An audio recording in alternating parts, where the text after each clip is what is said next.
We set up a situation where we were looking at face-to-face interactions between mothers and infants, and we filmed those, and we would code the baby's facial expressions and the mother's facial expressions. We wanted to understand the relationship between them.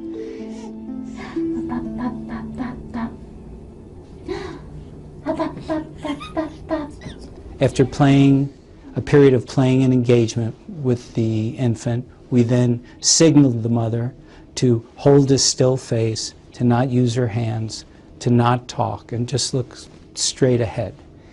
And the effects on the infant were really quite dramatic. Right away, almost every infant picks up that the mother is no longer responding.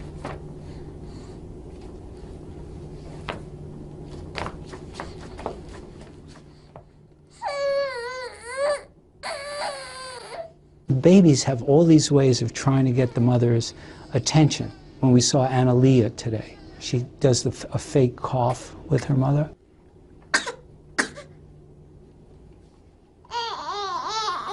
They may start self-comforting by sucking on their hand. They may lose postural control, and they become increasingly withdrawn. If we can see these kinds of effects in 2 minutes, one can begin to think about the child who comes from a neglectful home. If that experience is not changed, if the child's experience of chronic stress does not improve, then that brain can have long-term behavioral consequences. There were 4 definite behavioural responses to the parent holding a still face, and they were: the child gave a fake cough to gain mum's attention. She started sucking her thumb, self-comforting. She started thrashing around in her seat, so that was a loss of control. And then she just sat back and became very withdrawn and sunk into herself. So there were 4 definite responses that were identified.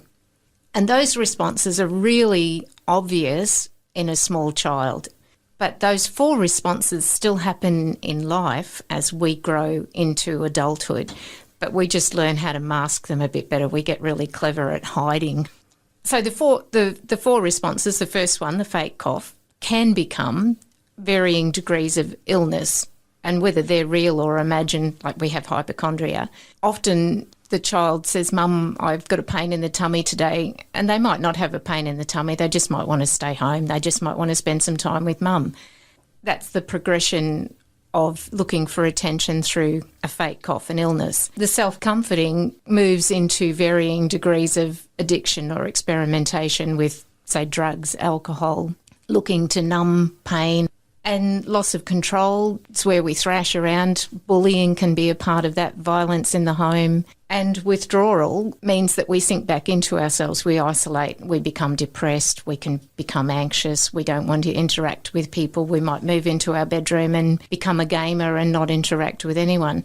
So are you saying that they're all symptoms of... disconnection? They're all symptoms of disconnection around you, like if you're feeling abandoned.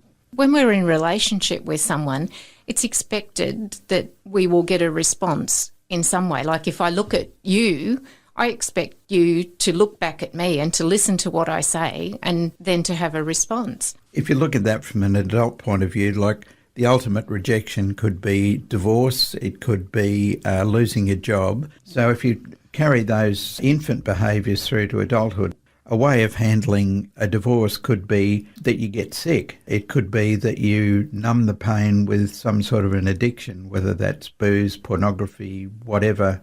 Gambling, alcohol. Or you can start fighting with people. That's another adult reaction to abandonment. Or you can just isolate, get depressed. The 2 ways are generally related to acting out or acting in, withdrawing.